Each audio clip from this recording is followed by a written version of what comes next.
Hello बच्चों, कैसे हैं आप लोग। आज हम लोग एक नया चैप्टर स्टार्ट करने जा रहे हैं। जो तीसरा चैप्टर है आपका इनकॉर्पोरेशन ऑफ कंपनी। हालांकि बड़ा चैप्टर है, 3-4 वीडियो इसमें लगेगा। ठीक है, 3-4 क्लासेस आप लोग को लगेगा, लेकिन अच्छे से समझिए, इंपॉर्टेंट है। कोई कंपनी किस तरह से इनकॉर्पोरेट होती है, स्थापित होती है, यही हम लोग इस चैप्टर में पढ़ने वाले हैं, कंपनी के इनकॉर्पोरेशन के बारे में। ठीक क्लियर है, और ये बहुत इंपॉर्टेंट चैप्टर है। ठीक है, हम लोग इसको आज देखते हैं, और कम से कम 4 वीडियो इसमें लगना पड़ेगा, तुरंत तो नहीं होगा। पहले की चीज़ें भी आप अच्छे से पढ़िए। ठीक है, कि हम लोगों ने इसके पहले पढ़ लिया है, कंपनी क्या होता है, एक्ट के बारे में पढ़ा था, हिस्ट्री ऑफ कंपनी पढ़ा था, और ये सब एग्जाम्स के पॉइंट ऑफ व्यू से बहुत इंपॉर्टेंट है। सबसे ज़रूरी है कि आप नोट्स बनाइए और समझिए। एक क्या है कि इस वीडियो को देखने से अगर आप बुक भी पढ़ेंगे तो थोड़ा आपको पढ़ने के बाद तुरंत समझने में क्या हो जाएगा, ईजी हो जाएगा। चलिए, ओके, स्टार्ट करते हैं। सबसे पहले आज हम लोग देखेंगे इनकॉर्पोरेशन ऑफ कंपनी के बारे की बात करते हैं। तो देखिए क्या होता है कि हालांकि 3 स्टेप्स होते हैं, लेकिन फिलहाल हम 2 तरह की बात कर रहे हैं। बिफोर इनकॉर्पोरेशन है ना, of before registration with ROC. ROC का मतलब होता है रजिस्ट्रार ऑफिस, जो होता है कंपनी का, जो होता है रजिस्ट्रेशन की बात है। तो देखिए, अगर हम लोग मान लीजिए कि कोई कंपनी बनाना है, ठीक है, तो कंपनी बनाने के लिए पहले क्या क्या होता है, रजिस्ट्रेशन होता है ना। और उसी के पास जाकर रजिस्ट्रेशन होता है।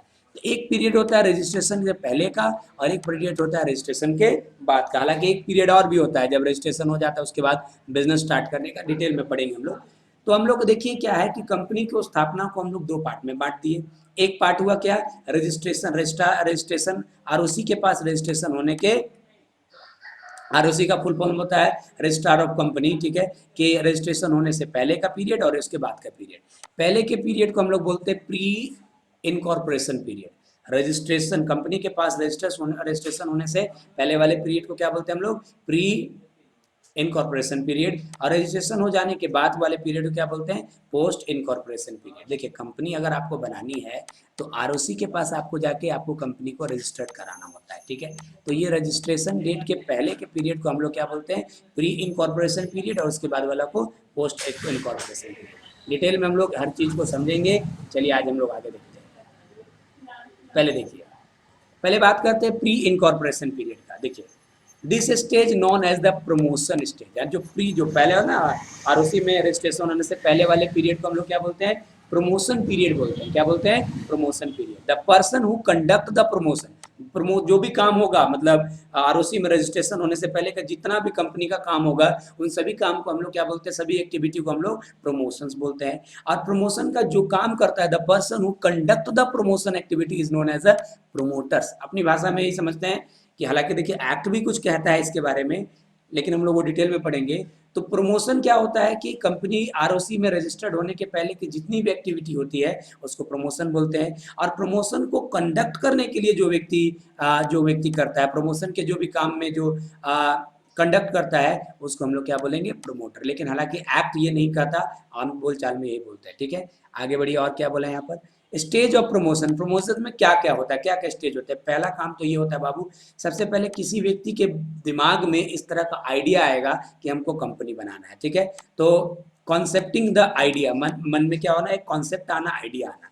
ठीक है, फिर उसके बारे में जो आइडिया आया, अब आइडिया तो बहुत आ जाता है। ठीक है, अब वो आइडिया संभव है कि नहीं है, उसके बारे में एक्सप्लोरेशन करना, जानकारी इकट्ठा करना। ठीक है, अच्छा, उसके बाद कैरी डिटेल इन्वेस्टिगेट करना। ठीक है, अभी आइडिया आया तो 2-4 लोगों से पूछेंगे कि आइडिया ऐसा सोचना संभव कि नहीं है। उसके बाद हो रहा है लीगली उसको क्या है, इन्वेस्टिगेट करना। ठीक है, फिर उसके बारे में प्रोजेक्शन, प्रोजेक्ट बनाना, आइडिया लेना, ये काम होता है। ठीक है, उसके बाद इंटर इनटू द कॉन्ट्रैक्ट। अब अगर मान लीजिए सब कुछ ठीक हो गया तो लोगों के साथ कॉन्ट्रैक्ट करेंगे कि हाँ, अब अगर हम कंपनी बनाने का आइडिया बनाए तो तुम मेरे साथ रहोगे कि नहीं रहोगे, है ना, ऑफिस कहाँ रहेगा, इन सब के लिए क्या होगा, कॉन्ट्रैक्ट होगा। उसके बाद जो भी लीगल फॉर्मेलिटी है वो पूरा करेंगे। ठीक है, तो यहाँ पर इस स्लाइड में हम लोगों ने क्या पढ़ा, पहले तो 2 चीज पढ़ा कि कंपनी बनाने के लिए आरओसी के पास रजिस्ट्रेशन कराना होता है। रजिस्ट्रेशन के पहले के पीरियड को हम लोग प्री इनकॉर्पोरेशन पीरियड बोलते हैं, उसके बाद वाले को पोस्ट इनकॉर्पोरेशन पीरियड बोलते हैं। अगर हम प्री इनकॉर्पोरेशन पीरियड की बात करें तो वो जो पीरियड जिसमें प्री रजिस्ट्रेशन के पहले का जितना भी एक्टिविटी हुआ उसे प्रमोशंस कहा जाता है। क्या कहा जाता है, प्रमोशन। ठीक है, अच्छा, जो आदमी ये प्रमोशन का काम कंडक्ट करता है उसको क्या बोलते हैं, प्रोमोटर्स। क्या बोलते हैं, प्रोमोटर्स। ठीक है, और क्या क्या स्टेज है, क्या क्या काम होते हैं प्रमोशन में। सबसे पहले किसी व्यक्ति के दिमाग में ऐसा आइडिया आएगा, कॉन्सेप्ट आएगा। ठीक है, फिर वो देखेगा कि हम जो सोच रहे हैं वो संभव है भी कि असंभव है, तो उसके पॉसिबिलिटी के बारे में वो जानेगा। कैरी डिटेल इन्वेस्टिगेशन, फिर डिटेल में उसका इन्वेस्टिगेट करेगा, ठीक है। उसके बाद क्या होगा, उसके बाद प्रोजेक्शन आइडिया, मतलब क्या बोल रहे हैं कि प्रोजेक्ट करेगा, आइडिया बनाए कि हाँ अगर ये ऐसे होगा तो किस तरह से ये होगा। उसके बाद है लोगों के साथ कॉन्ट्रैक्ट करना, जैसे कंपनी बनाने के लिए कुछ केस में 2 लोगों की जरूरत है, कुछ केस में 7 लोगों की जरूरत है, तो ऐसे 7 लोग ढूंढ के उनके साथ क्या करना, एग्रीमेंट करना, कॉन्ट्रैक्ट करना, और लीगल फॉर्मेलिटी जो है वो पूरा करना। ये आपके स्टेज हैं आपके प्रमोशंस के। ओके, आगे बढ़ते हैं हम लोग। लेकिन ये तो हमने जो आपको प्रोमोटर्स बोला था वो अपनी भाषा में बोला था नॉर्मल, और लेकिन कंपनी एक्ट में क्या डिफाइंड है प्रोमोटर्स के बारे में वो हम लोग सुनते हैं। देखिए, meaning of and definition of promoters. देखिए, कंपनी एक्ट के 2013 के सेक्शन 2 सब सेक्शन 69 में प्रोमोटर्स डिफाइंड है। और प्रोमोटर्स के बारे में क्या बोलता है, प्रोमोटर्स मीन्स अ पर्सन, है ना। प्रोमोटर्स मीन्स अ व्यक्ति who has been named in the such of the prospectus और आइडेंटिफाइड बाय द कंपनी और the actual return of the इतना सेक्शन इतना, ठीक है। और who has in control over the affair of the company directly indirectly whether in the share holder और इतना। तो ये बातें जो आपको कहा है, चलिए हम लोग डिटेल में एक एक पैराग्राफ को डिटेल में हम लोग यहाँ पर समझते हैं, ठीक है। तो देखिए, सबसे पहली बात तो है कि कंपनी एक्ट में प्रोमोटर्स कहाँ डिफाइंड है। आप लोग सबसे पहले जानते ही हैं कि डेफिनेशन सेक्शन 2 में होता है। सेक्शन 2 सब सेक्शन 69 में प्रोमोटर्स डिफाइंड है। उसमें 3 क्लॉज हैं, क्लॉज ए, क्लॉज बी और क्लॉज सी, ठीक है। तो सबसे पहले हम क्लॉज ए को डिटेल में समझते हैं कि ये कहना क्या चाहता है। आइए विचार करें हम लोग एक क्लॉज को, हम लोग इसको डिटेल में समझेंगे। देखिए, क्लॉज ए में जो लिखा था उसी को हमने कॉपी कर दिया। Who has been named in the such in the prospectus or identified by the company annual return, है ना। और रिटर्न कहाँ डिफाइंड है, सेक्शन 92 में। देखिए, उतना अभी हर बातें तो अभी समझ में नहीं आएगा। प्रोस्पेक्टस, देखिए प्रोस्पेक्टस मतलब कंपनी जब आरओसी में रजिस्टर्ड होने से पहले एक प्रोस्पेक्टस बनाया जाता है। शॉर्ट में कहिए कि रूल और रेगुलेशन जो हम कंपनी स्टार्ट कर रहे हैं उसके बारे में पूरा एक लिखा हुआ एक होता है, उसको हम लोग लिखा हुआ एक बुक टाइप का होता है, जिसको हम लोग क्या बोलते हैं, प्रोस्पेक्टस बोलते हैं। और एनुअल रिटर्न भी लगभग उसी टाइप की चीज होती है। अभी पूरा बातें समझ नहीं आएगा, धीरे धीरे समझ में आएगा, वो होगा, ठीक है। तो ऐसा जैसे प्रोस्पेक्टस एक तैयार हुआ, ठीक है। देखिए क्या क्या बोल रहा है, किसको बोलेंगे हम लोग, प्रोमोटर, ठीक है। मान लीजिए प्रोस्पेक्टस में जिसका नाम है एज अ प्रोमोटर, ठीक है। प्रोमोटर के तौर पे जिसका नाम है या जिसका सिग्नेचर है, पहले वो प्रोमोटर्स कहलाएगा, है ना, ठीक है। क्लॉज ए में क्या बोलता है कि हु हैज बीन नेम, जिनका नाम है किसमें, प्रोस्पेक्टस में या आपका एनुअल रिटर्न्स में, ठीक है। मतलब प्रोस्पेक्टस में एज अ प्रोमोटर के तौर पे उनका नाम लिखा हुआ है, और या एनुअल रिटर्न में उनका प्रोमोटर के तौर पे नाम लिखा हुआ है, ये पहली शर्त है। तो वो क्या माने जाएंगे, प्रोमोटर माने जाएंगे। या ये एक कंडीशन नहीं है, एक कंडीशन तो ये हो गया कि प्रोस्पेक्टस में उनका नाम हो या एनुअल रिटर्न में उनका नाम हो एज अ प्रोमोटर, पहली शर्त ये, तब वो प्रोमोटर माने जाएंगे। नहीं तो दूसरा बी क्या बोलता है, who has control over the affair of the company, company के पूरी एक्टिविटी पे उनका नियंत्रण हो, कंट्रोल हो, या तो डायरेक्टली या तो indirectly, whether as a share holder, as a director, otherwise, ठीक है। देखिए सबसे पहली बात है, ये कंपनी है, कंपनी के हर एक डिसीजन पे आपका किसी व्यक्ति का कंट्रोल हो। कैसे कंट्रोल हो, as a share, direct indirect, share holder के तौर पे हो सकता है इनके पास 60% शेयर का मालिक ये खुद ही हो सकते हैं, ठीक है। 60% शेयर के मालिक ये खुद ही हैं, तो खुद ही हैं तो मतलब कंपनी के कोई भी डिसीजन इनके बगैर नहीं होगा, तो वो आपको क्या कहला सकते हैं, वो आपके प्रोमोटर्स कहलाएंगे, ठीक है। या मान लीजिए कंपनी के ये क्या है, शेयर होल्डर ना होके तो कंपनी के डायरेक्टर हैं, ठीक है। या कोई और चीज है, लेकिन किसी तरह से भी इनका उसके ऊपर क्या है, कंट्रोल है, ठीक है, तो भी वो प्रोमोटर्स माने जाएंगे। पहला सब क्लॉज ए में क्या बोला था कि भाई, क्लॉज ए में बोला था कि कंपनी के प्रोटेक्शन प्रोस्पेक्टस में उनका प्रमोटर के तौर पे नाम हो, पहला। या नहीं तो कंपनी का पर इनका डायरेक्टली या इनडायरेक्टली कंट्रोल हो, as a share holder, as a director, या कुछ और के तौर पे, ठीक है। ये दूसरी शर्त हो। तीसरी शर्त क्या है, क्लॉज सी क्या बोलता है, in according to the whose advice, direction और instruction of the board of director of the company. ध्यान दीजिए क्या बोल रहा है, यहाँ सिंपल बात क्या बोल रहा है कि इनकी एडवाइस को या इसकी एडवाइस को बोर्ड ऑफ डायरेक्टर माने, है ना, इनके एडवाइस, इनके डायरेक्शन, इनके इंस्ट्रक्शन को अगर बोर्ड ऑफ डायरेक्टर मानता हो, इनका इतना बड़ा पकड़ है कि बोर्ड ऑफ डायरेक्टर को इनके इंस्ट्रक्शन को मानना ही पड़ता है, तो भी वो प्रमोटर के तौर पे माने जाएंगे। तीन चीज पढ़े, पहली बात प्रोस्पेक्टस में उनका प्रमोटर्स के तौर पे नाम हो, कंपनी पे डायरेक्टली या इनडायरेक्टली उनका कंट्रोल हो एज ए शेयर होल्डर, ये सब करके। और तीसरा क्या हो सकता है कि वो कंपनी के बोर्ड ऑफ डायरेक्टर को डायरेक्शन दे, इंस्ट्रक्शन दे या एडवाइस दे और वो लोग उसको माने, ठीक है। अच्छा, ये हो गया। एक चीज और उसमें ऐड किया है, तो सर एक चीज बताइए, जो सी क्लाउज है, अब मान लीजिए कंपनी को तो सीए भी कभी कभी एडवाइस देता है ना, कंपनी का एडवोकेट भी कभी कभी एडवाइस देता है, सीएस भी एडवाइस देता है, तो क्या उसको प्रमोटर बोल दें? अब चूंकि वो लॉ के बारे में ज्यादा जानकार है, तो वो बोर्ड ऑफ डायरेक्टर को सलाह देता है, तो बोला नहीं ऐसा नहीं है, ठीक है। तो वही चीज यहाँ बोला है कि जो हम लोग तीसरा सी पढ़े थे, क्या बोला था कि जो एडवाइस देता है, ठीक है, और एडवाइस जो मानता है, तो कभी कभी सीए, सीएस, एडवोकेट वो भी एडवाइस देता है, वो लोग मानता है, तो क्या उसको प्रमोटर बोल देंगे? नहीं।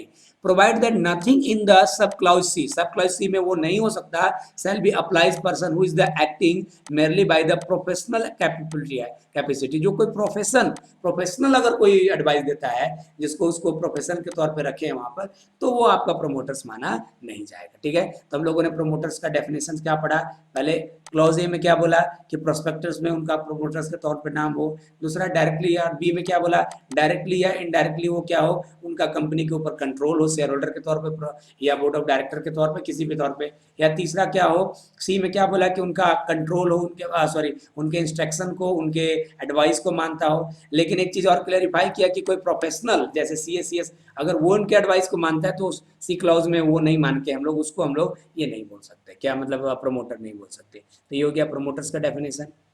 अब चीजें कुछ और हम लोग पढ़ते हैं, फंक्शन ऑफ प्रोमोटर, प्रोमोटर के क्या क्या फंक्शन होते हैं। देखिए सबसे बात है, consider the idea of the promoting of the company, explore the positive possibilities। देखिए क्या बोल रहा है कि आइडिया उसी के मन में आता है। पहली बात है कि प्रोमोटर वो होता है जिसके मन में ये इस तरह के कंपनी के बारे में आइडिया आया, ठीक है, पहला तो वो उसका फंक्शन है, ठीक है।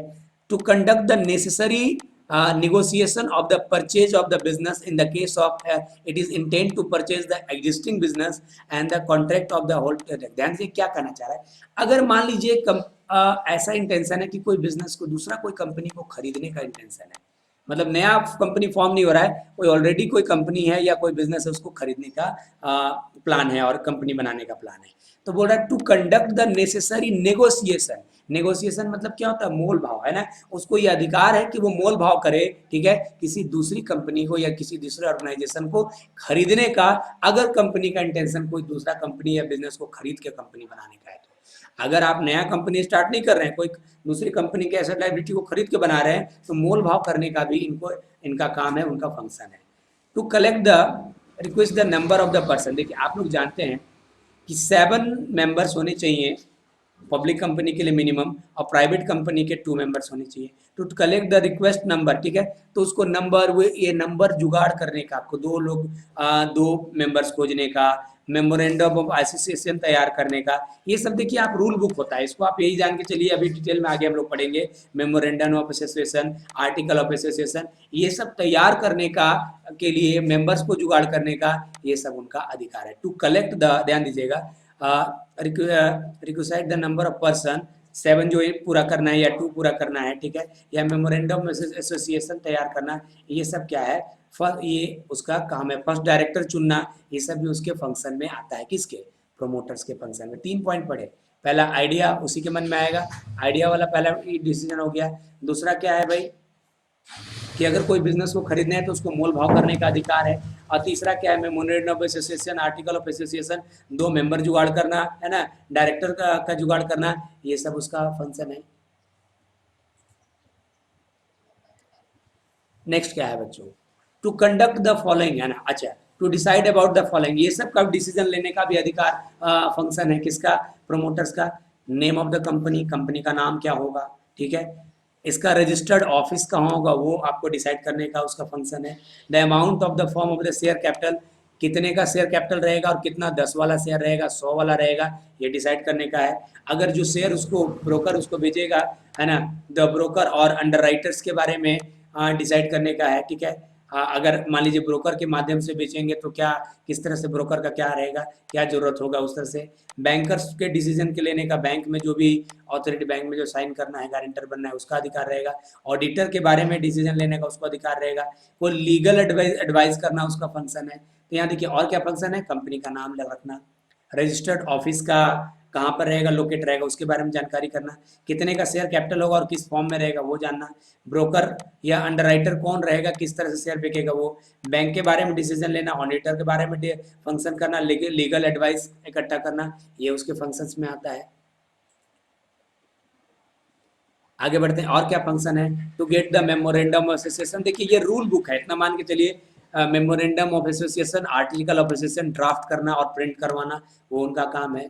टू मेक द क्या बोल रहा है, प्रिलिमिनरी कॉन्ट्रैक्ट, ठीक है, विद द वेंडर और अंडरराइटर, ठीक है। अब मान लीजिए कोई कॉन्ट्रैक्ट करना है, ठीक है, वेंडर मतलब किसी बिजनेस को खरीद रहे हैं तो उसके वेंडर के साथ, है ना, या एजेंट के साथ जो शेयर बेचेगा उनके साथ, तो उनके बीच जो है कॉन्ट्रैक्ट करने का भी इनका फंक्शन है।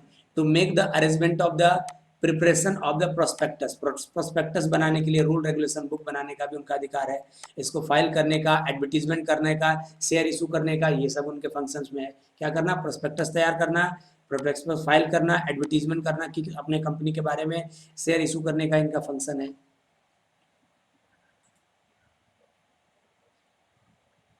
नेक्स्ट क्या है, फंक्शन ऑफ प्रोमोटर्स के बारे में और देखिएगा, to arrange the registration of the company, company का रजिस्ट्रेशन कराने का पूरा अरेंजमेंट उसका करना, उसका फंक्शन है। और सर्टिफाइड इनकॉर्पोरेशन और सर्टिफिकेट लेने का, ऑबिडेंट मतलब रजिस्ट्रेशन का प्रोसेस और वहाँ रजिस्ट्रेशन सर्टिफिकेट लेना, इनका फंक्शन है। To draft the preliminary expenses, देखिए डेफ्रे द प्रिलिमिनरी एक्सपेंसेस, इसका मतलब होता है आपका कर्ज चुकाना, ठीक है। तो देखिए प्रिलिमिनरी एक्सपेंसेस का जो भी खर्चा होगा उसको उसको वो भी खर्च कौन करेगा, वो करेगा, वो भी उसका फंक्शन है। To arrange the minimum subscription, जैसे मिनिमम जितना शेयर कैपिटल रखना है उसका पैसा अरेंजमेंट करना, ये भी उसके फंक्शन में है।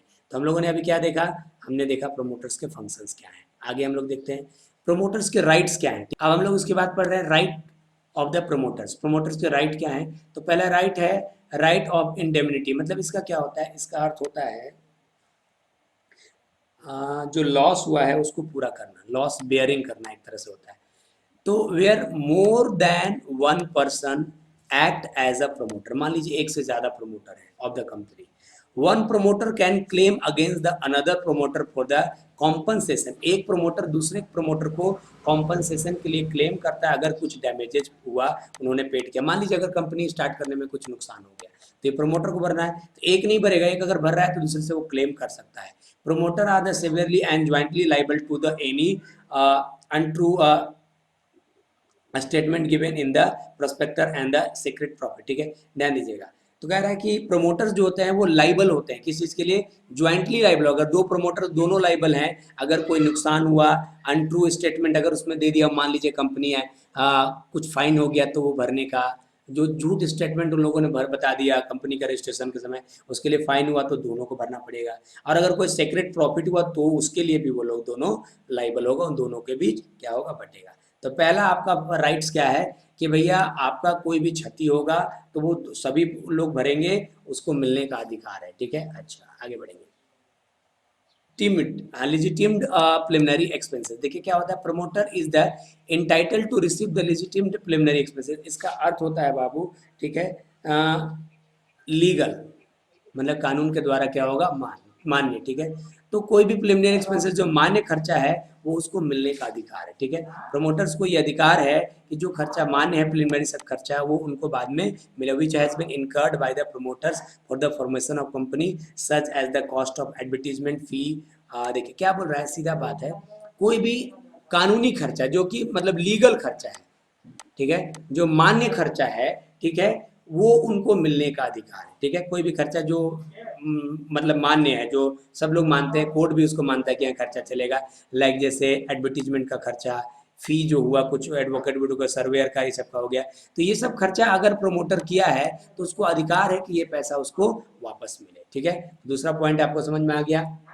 तीसरा पॉइंट क्या है, टू रिसीव द रेमुनरेशन, उनको जो अपना काम किए हैं उसके लिए उनको रेमुनरेशन मिलने का अधिकार है।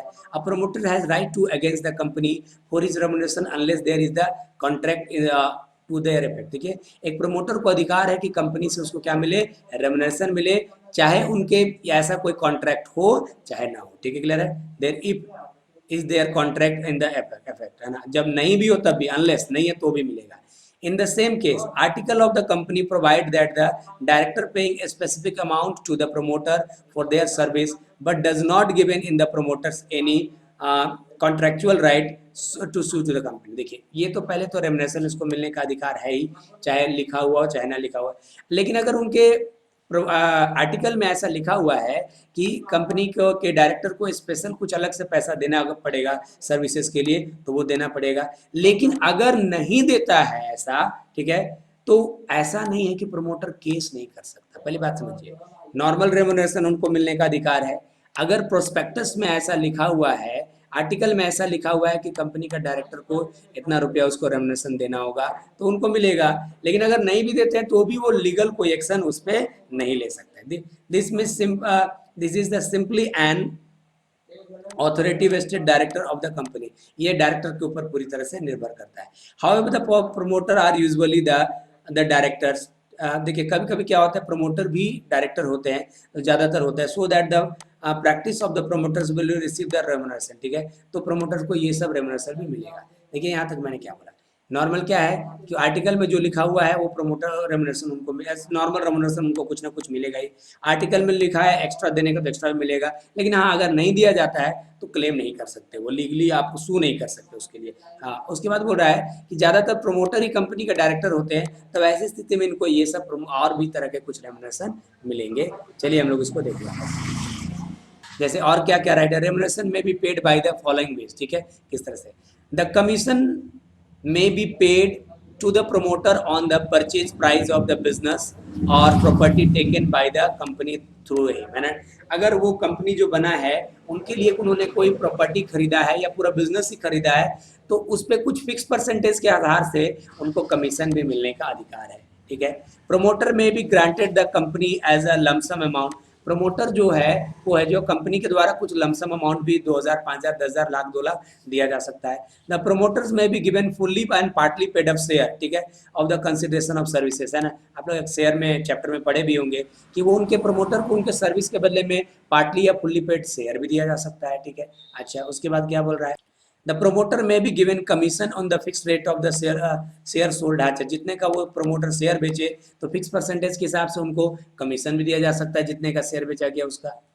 और क्या दे सकते हैं, द प्रोमोटर में भी purchase the business of the property and the same the company and inflicted price must disclose the fact. देखिए, कह रहा है कि द प्रोमोटर में परचेज, देखिए अब promoter may purchase the business or the property and sell the same of the company as inflected price। देखिए, और ही मस्ट बी देखिए, मान लीजिए प्रमोटर ने कुछ एसेट कहीं से खरीदा या और वही वाला एसेट कंपनी को बेचा, तो उसके बारे में उसको पूरा का पूरा डिस्क्लोज करना चाहिए।